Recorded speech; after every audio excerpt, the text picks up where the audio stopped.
This is Tabletop Time, our new show format where we talk about our personal hobby journeys and also share with you the latest news from the world of tabletop wargaming. I'm Dave. And I'm Murray, and today we're going to be looking at my Steel Legion army, which some of you might have seen on the channel already, but we're going to go through my entire collection and talk about how I got into it and all the little conversions and tidbits I did along the way.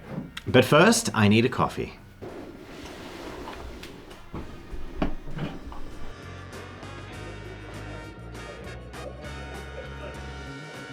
Oh. Yeah, this is just an excuse to go and get a coffee. You're gonna have to deal with it. I've been staring at the camera for 15 minutes. Worth it. So you're Steel Legion, Murray. Yeah, so Steel Legion it's actually about my second or third army that I started collecting in the hobby. I think this is a pretty common trend where people start a collection, like a little force something, and then it gets wildly out of hand. Steel Legion is actually my biggest collection of any army, and so it's pretty special to me, if only because it's hilariously expensive because all the infantry are metal. Yeah, you started this army late, right? So this isn't sort of a when Steel Legion came out, you picked them. You waited. It's more like I didn't really know about them, because I knew about Imperial Guard and etc, etc, etc, but I didn't know about the sort of like a niche little sub-factions within Imperial Guard, like your Vostorians, etc. So I found Steel Legion, and I was immediately drawn to them basically because of video games. I think that's why a lot of people start armies as well. It's because of video games. They see something, they played it. For me, it was Killzone on the PS2. I love that game to hell, and just all the gas masks and the absolute filtered masses of infantry just running off to die surrounded by tanks and walkers and stuff. It's pretty cool. So I just went in. It's a funny segue, but very briefly, you mentioned Killzone, and Killzone is the reason I equip all of my Chaos Space Marines with autocannons. Yeah. Because Killzone was the only game I ever remember where the first game you could get like a handheld autocannon and it like blew people up. Yeah, that led to me loving autocannons and Chaos. So. Yeah, no, that character was cool. The heavy gunner bloke. He was great. It totally changed our view on the hobby. There you go, Killzone. Yeah, there we go. It's funny. You're going to probably notice a few things over this show about how Dave and I almost share a brain cell over as different aesthetics. It's great. Anyway, so I went full in. I think I basically bought all the infantry in like one go because it didn't really make sense. Like, I have like 40 Steel Legion infantry, including characters like 44. That's it. The rest is vehicles or like other additions. So what era was this? Like, when were you collecting this, to put this in perspective? I'm going to absolutely show my age here, but it was about 2010. So just after high school, I was in university. And I had a bit more money because I was working a job and whatever. And I decided to make the financial decision to do another Warhammer army. But why Steel Legion? What was it that drew you to it? Tanks. Yeah.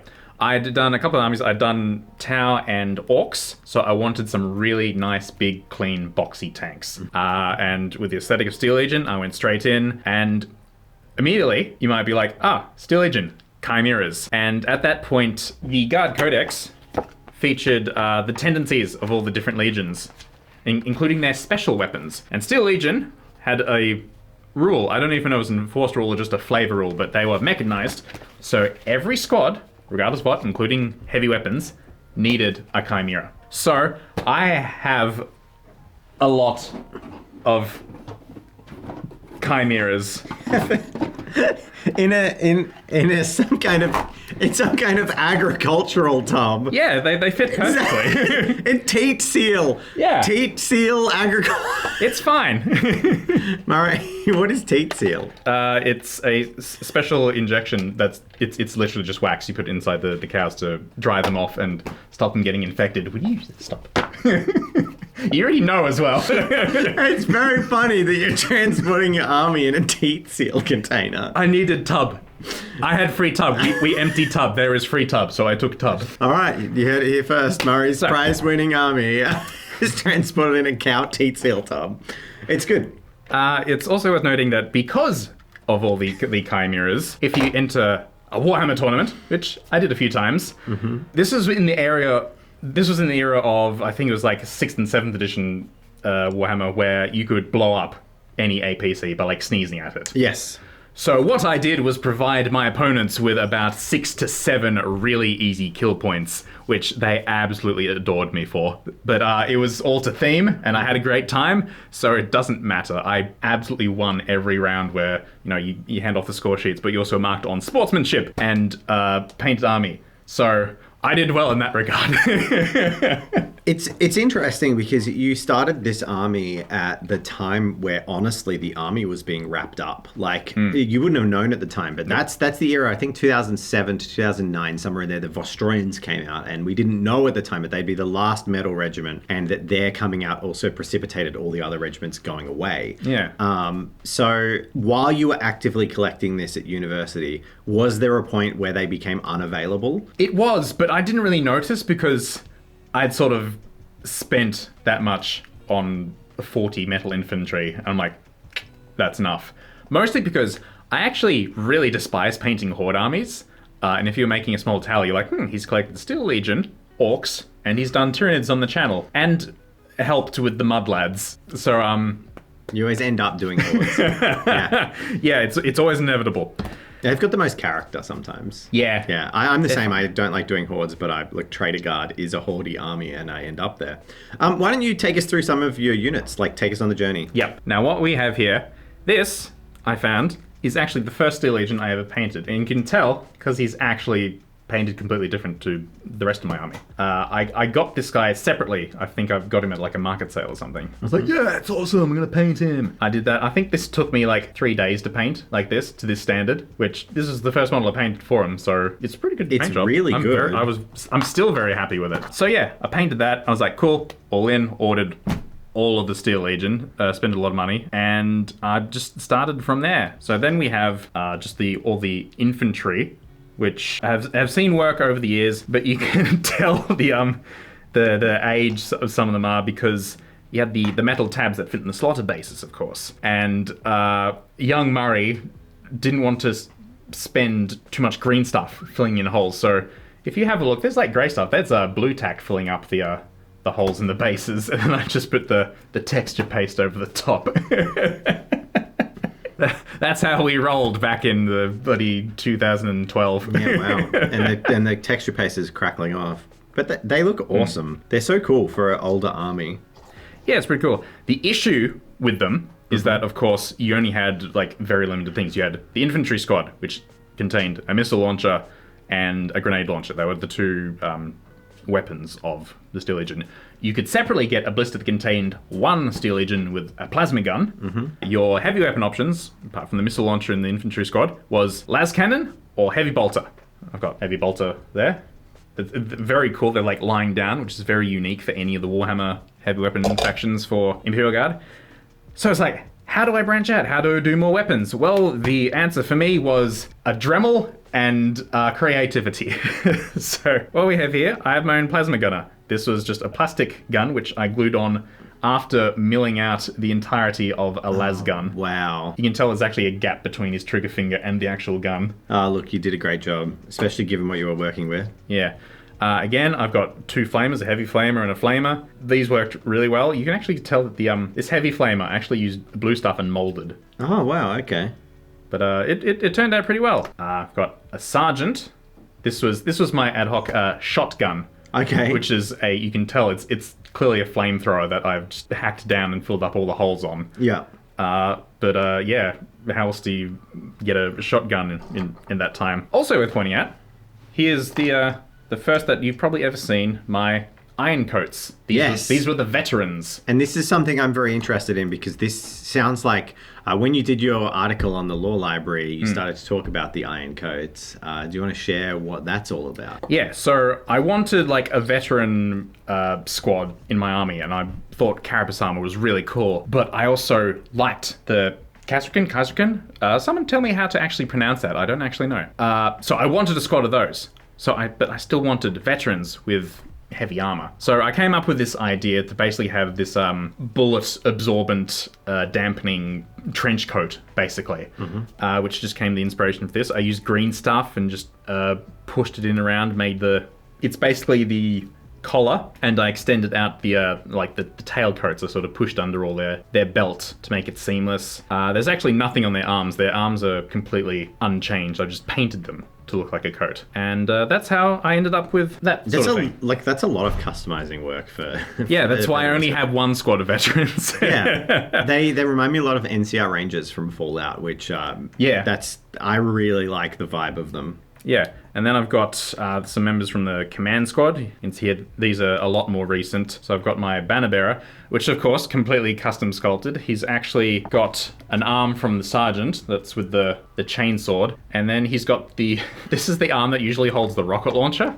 And once again, I absolutely hacked that to pieces and ended up sticking the banner pole from the Cadian command sprue through that. Yeah, very cool. Other than that, the only addition is actually the Cadian shoulder pad on all the veterans on their left shoulder, so I could paint the marker. And you have some regular Kaiserken over here. Yes! These are, of course, metal again, but some Kaiserken that I have painted up in exactly the same scheme as the rest of them, and I'm really, really happy with them. They were such cool models, although I will say I always preferred the old Stormtrooper models. Yeah. They were just weird with their padded armor and their little Star Wars eye lens things.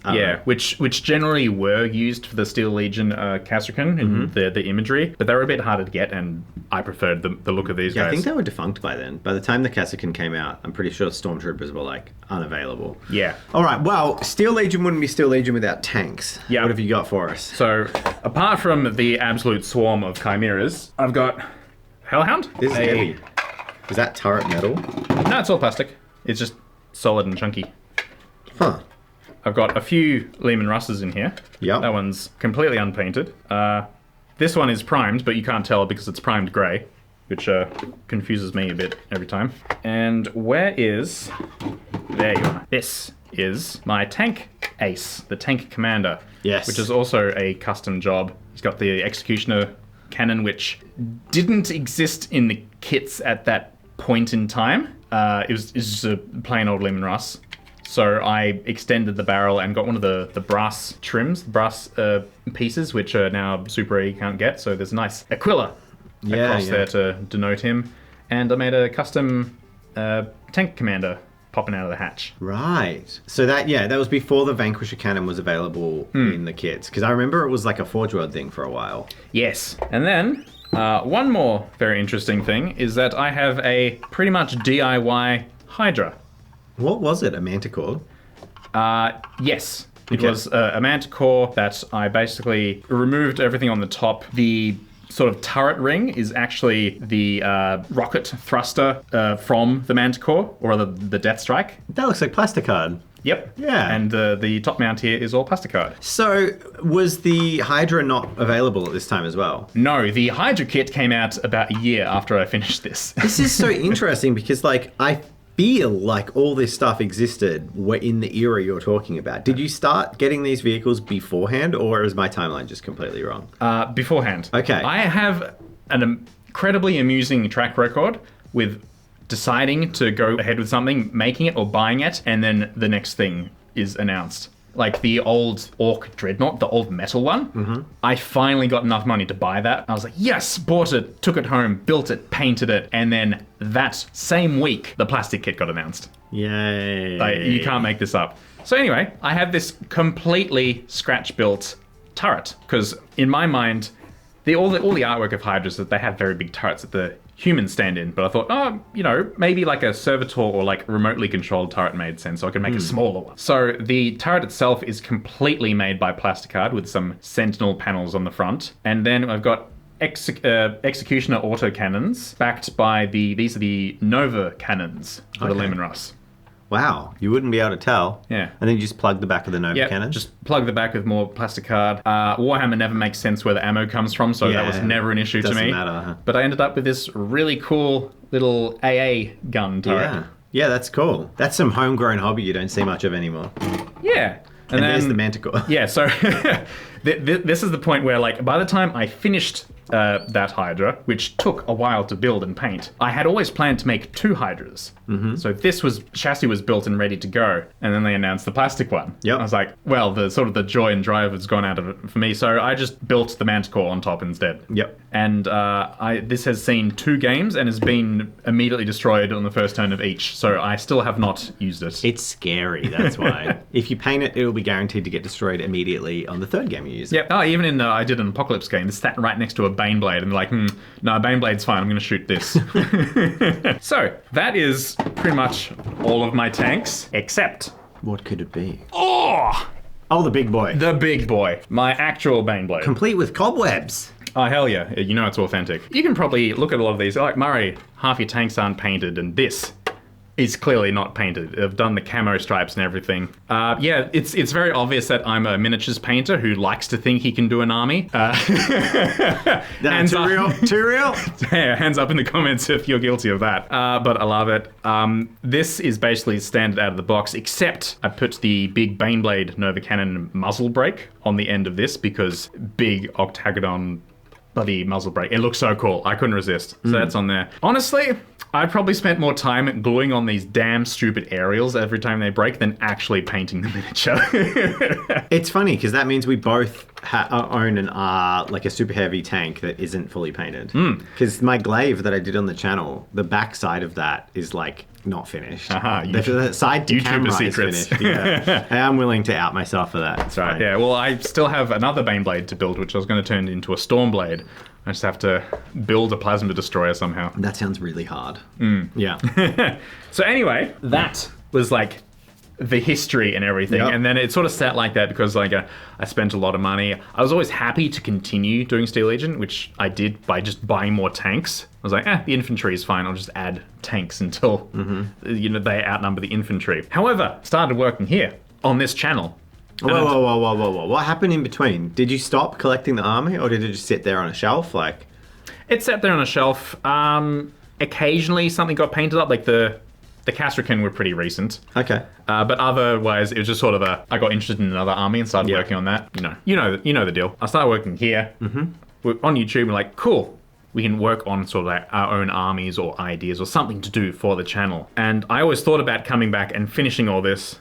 But in the back of my mind, it's sort of like, they're kind of old and, the new proportions, new Cadia Falls came out. I'm like, those new models are so cool. So I decided, hey, let's start making what I'd like to see in Steel Legion, since it's very obvious that they're not going to do them anymore. Mostly because Games Workshop likes to secure their IP, right?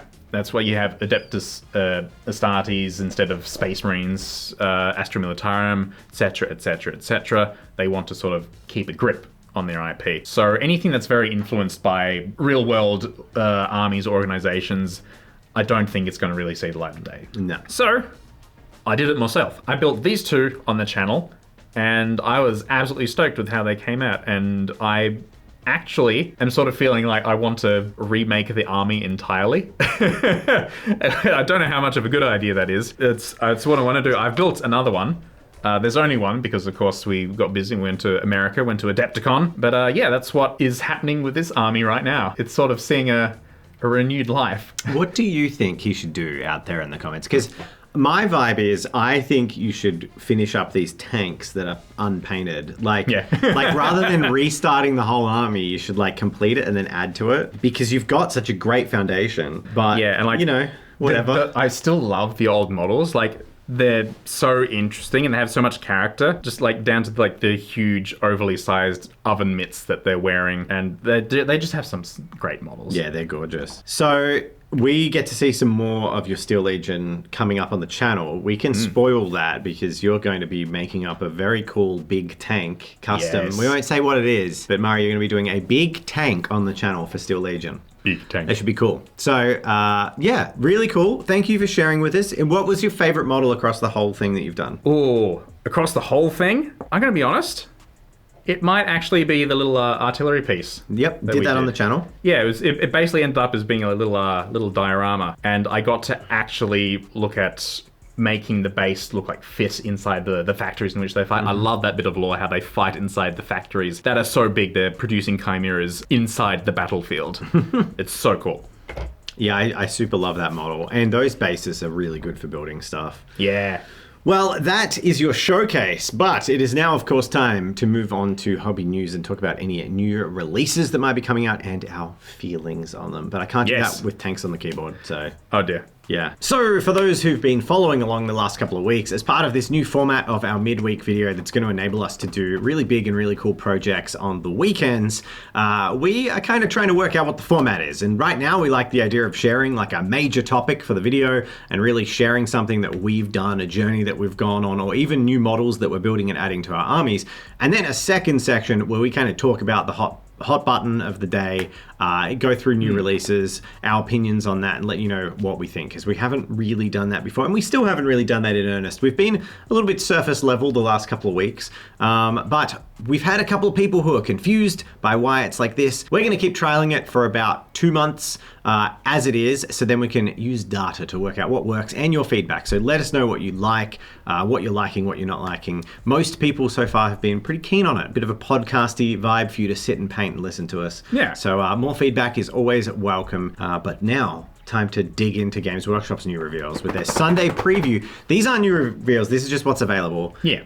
The Tau Codex is finally out for people who didn't buy the CRout box. That's coming. So we did get the CRout box though. Games Workshop sent us the CRout box while we were in America. And Murray, you've got something to show us. This is the packaging for the Codex inside the army box, and I want to talk about this because this is really friggin' cool. Sometimes when you get the Codexes in these army boxes, it's had a lot of hard plastic and things poking into it. It's a bit scratched. You've got damage on here, just here. Yeah, but this is a box. This is a nice box, and it contains the data cards and the Codex itself. And ta-da! The Codex is completely pristine and in mint condition, and that's just really nice. Also, the quality of the Codex is lovely and amazing. So one thing, this is also an opportunity if Games Workshop watches our videos for us to give our feedback and get our audience vibes on it. Keep doing this. Just keep doing this. If I want buying a limited edition box, I don't want a bit of plastic gouging the cover of it. So this is good. Yeah. Do more. This is the treatment Fulgrim should have gotten. Yeah, that would have been nice. Some actually good packaging. And I still love the... on the data cards, the like coloured trim on the side of them, the metallic coloured trim on them. Yeah. I always enjoy that. I'm a sucker for that. But what I'm not a sucker for is what's in the Codex. I've heard it described as can be somewhat meta-defining, so I guess there's some good builds in there. I haven't deeply dug into the rules.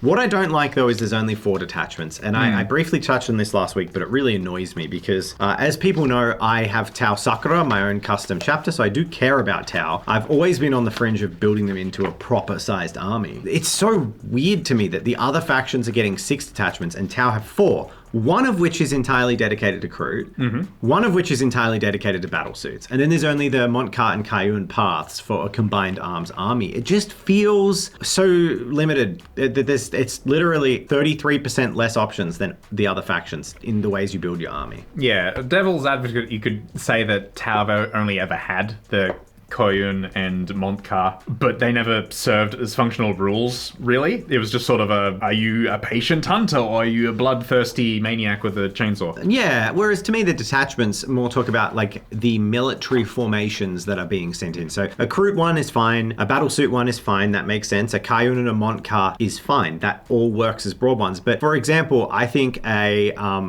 like an armored core. We always had Longstrider with his hammerheads. You also have things like the Storm Surge. You could very much make like a big like armored front gun line sort of thing. The big bastion. So like, because the Tau don't have Titans, so you need something to sort of like hold the line and fight Titans and Knights and such. Yeah. And by the complete opposite, a scouting force, something based around Pathfinders, stealth suits, and Vespers and even CRout. Stealth suits, ghost kills, Pathfinders. I mean, you got close action support you could do, or like breaches with shotguns and like... Yeah. Because Montcart and Cayun, in my view, represent the 2 broad strokes to do a combined arms fight. Whereas detachments have often really given like a specific way to play and build the army that leans more heavily. Like the AdMech ones, it'll be like the Cybernetica cohort. The AdMech ones are bad, but whatever.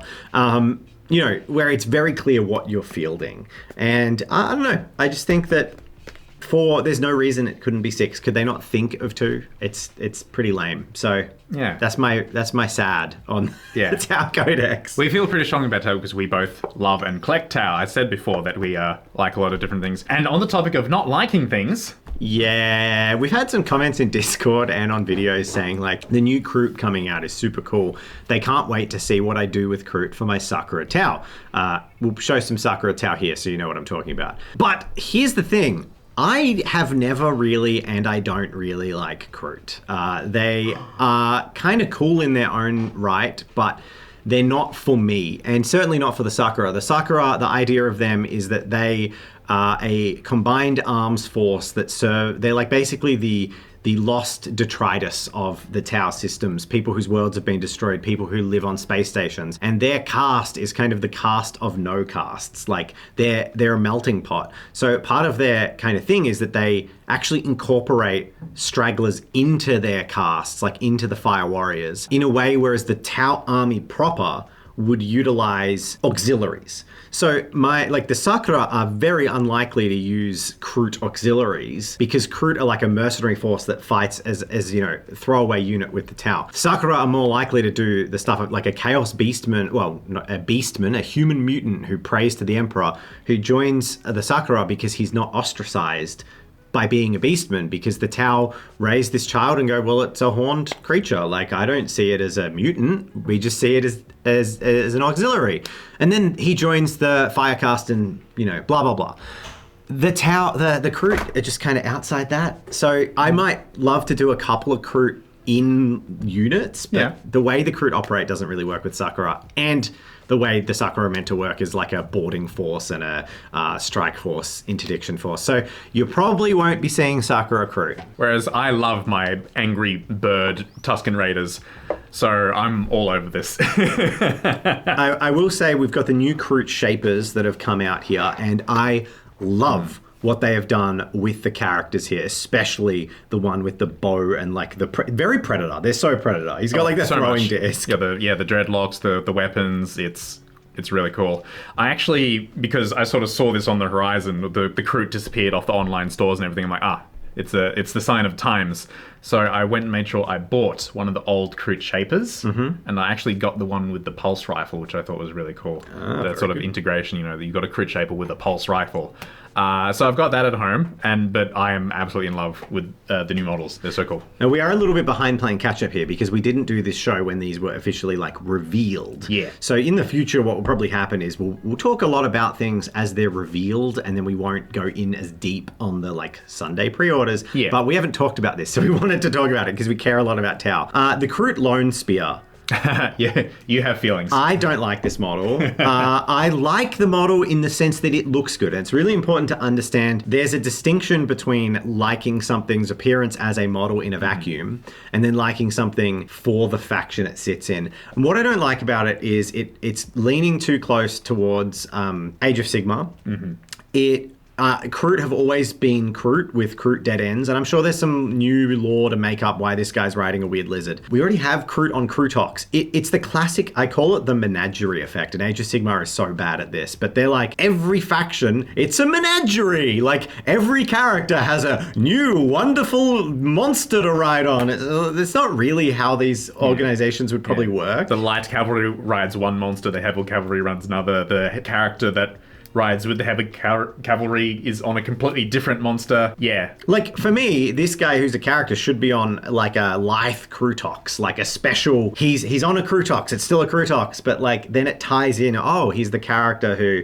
But, yeah. Anyway, do you like this model? I do like the model, but I also agree with you. So, yeah, I'm sort of in the middle, so I don't mind it, but also, what's wrong with the Ctox? Which, like this Ctox Rider, which is awesome. The brand new Ctox Rider. I love the Ctox Rider. Yeah. This looks great. Yeah. New evolution of an old concept done really well. And they did exactly what we're talking about. They got the Ctox Rider, which is actually just a little bit different to the more melee Ctox, which they've also got in the same box. And you could do like a longer, lither Ctox and have the Lone Spear on that, and it would have been fine. Yeah, I mean, a mutant CRout Hound that's evolved to be the size a big of CRout a Ctox. Hound. Yeah, big CRout Hound. Yeah, so cool. Yeah. For sure. I love this, like, whatever that is. The blunderbuss mobile. It's so great. Yeah. Yeah, but like, it's all in their lore that, they adapt and evolve super quickly. So they could just do it. We've got these Ctox Rampages, which are also lovely. Yeah. Super in theme with the CRout. And then the standard CRout Carnivore kit, which it's fine. I would have liked to see them incorporate 25% more of what they've done with the redesigns of the Shapers. Like, a little bit more scrap plates of armor. Not much, just a touch more. I think the issue here is that you've got sort of like the CRout Sergeant, who's got some extra bits and like a little baby CRout Hound on his base. That's very cute.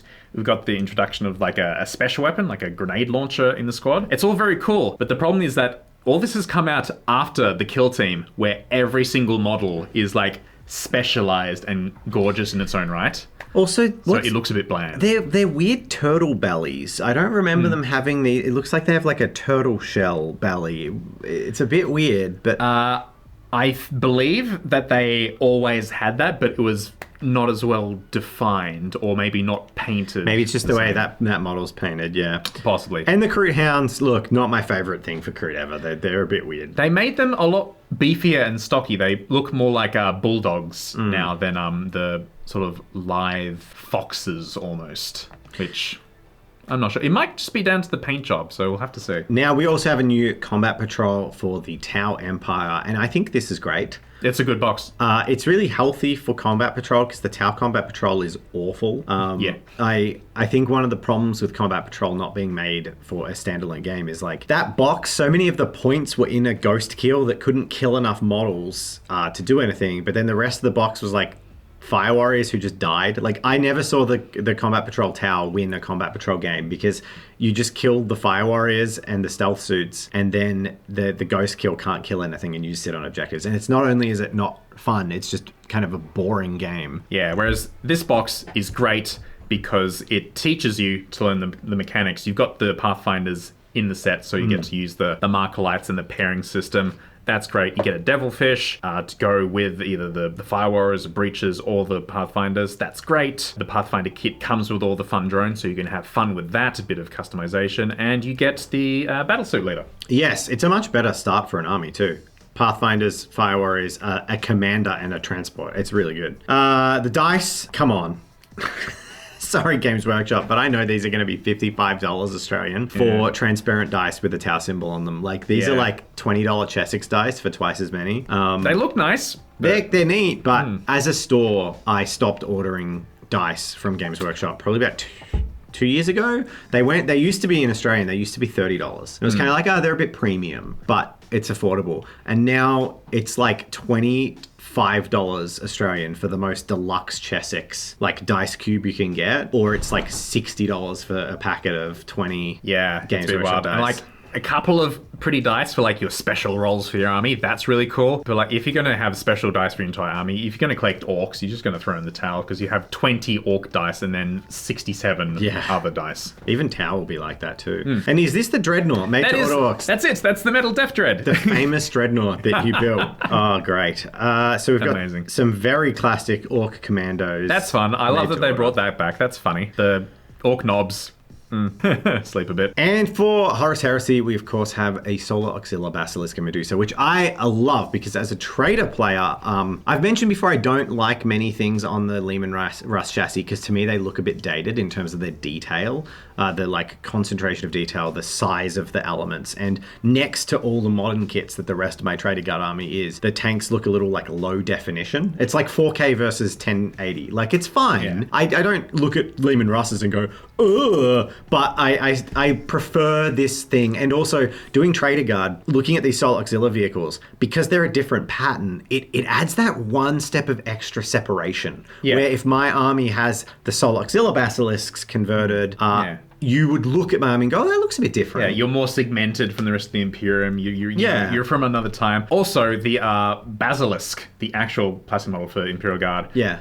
There's like a skull on the front shield of it, and that is stretched to all hell. I don't know if you've ever seen it, but it is a sight to behold. Well, another thing is my world is like an ash waste world. So an enclosed compartment makes sense because of the ash. So yeah, it's super cool. Yeah, I've spent a lot of time eyeing off the enclosed Armageddon Medusas on Forge World. So it's really cool to see this. Yeah, happy with that. And the Hermes Light Sentinel and some books. Into the Death Volume 2. Cool. I'd love to order that immediately and not be able to get it because the brand new book is out of stock and out of print somehow. Oh my gosh. Yeah, let's not go too deep into that today. But yes, so print more of these, please. Yay! They're good books. Okay, we do have a couple of new things that have been announced. We have a brand new Grombrindle miniature.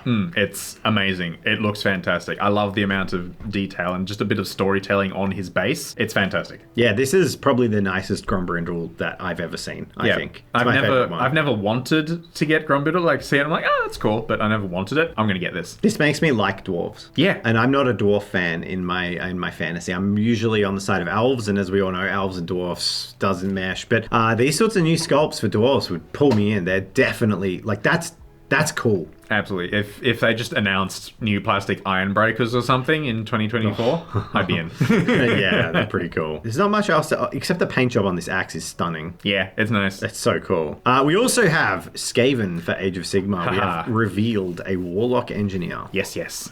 Are you going to join the Rat Pack, or are you not a Skaven boy? I do like the rats. That's another Horde army, though. Because I am dibsing the Stormcast Eternals hard. I mean, it doesn't mean you can't also do Stormcast Eternals, but the Twilight Sentinels will be getting some more forces. Yeah. I'm not going to lie. I am the most interested I've ever been in Stormcast Eternals for this edition.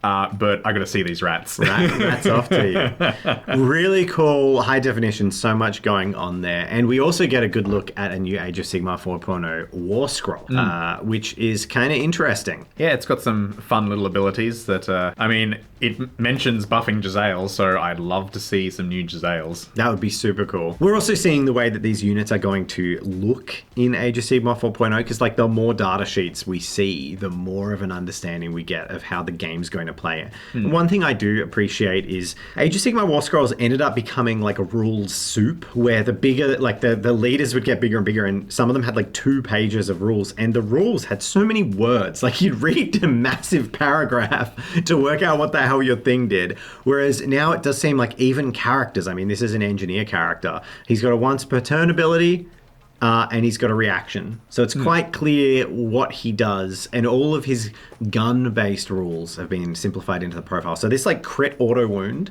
thing, I think is so good, because previously it would have said in the rules, like, on a hit roll of 6, this character auto wounds, and it would have a name. It would be like the the rat cannon, rat bullet, and then that. And then every rule that did the same thing would have its own stupid name. Inflicts dismissive vengeance. Yes. So yeah, the universal special rules are great. Love that. But also just the fact that you've also color-coded the different reactions. So like, can my character do anything? I've got the box there. I can see it immediately. Can I use this or not? It's great. And the last new thing we wanted to mention is this Darktide, the board game, revealed. And we've got an image of the contents here so we can see what's coming out. It says how many miniatures are in the box. I love Darktide. It was good, huge amount of fun. That's controversial.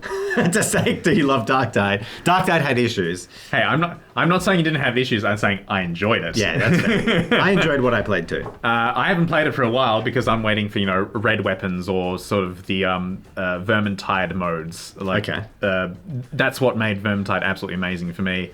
Waiting for that for Darktide. However, I can't help but notice that the characters in this Darktide board game are not the ones on the front cover. Yeah, look, it's hard not to wonder if this is just like a weird cash grab style release. But then, like, why?